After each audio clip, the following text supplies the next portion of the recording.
नमस्कार दर्शक बंधु तोरी पाई तो पाई सीरियल रे आपण माने देखिबा को पाइबे जे कामिनी खुशी रे पार्टी रखिथिबे और समस्ते पार्टी को आसला बेले कामिनी तांको स्वागत करथिबे आउ एपटे आपण माने देखिबा को पाइबे जे जशोदा रंगोली बनौथिबे आउ निधि सब फूल सजाडुथिबे।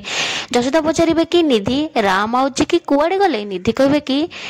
इबे आसुथिबे तो ठीक सेतिकी बेले राम आउची कि बाहर के आसीबे आ जत्ते बेले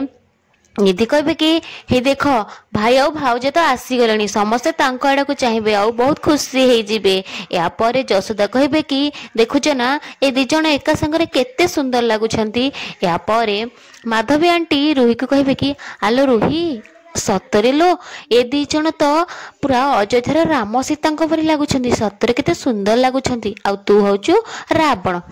एमती कहीदेवे। तो रूही कहबे कि देख तमे संभालिक रुह आ तमे कौन सुपर्णखा हे देख तमे जमी संभालिक रुह ना लक्ष्मण आसिक सत सत तुम नाक न काटी दो एमती कहीकि जो रुही फरकिना पलैबे तो माधवी आंटी गोटे फूल झुड़ी धरथिबे आ से फूल झुड़ी तांको हाथरू खसीज आउ चिकी राम को ऊपर आसिक से फूल पड़े आ सब देखिकी अन्य माने समस्त खुशी हो जाए। आपण मानक एपिसोड केमिति लागला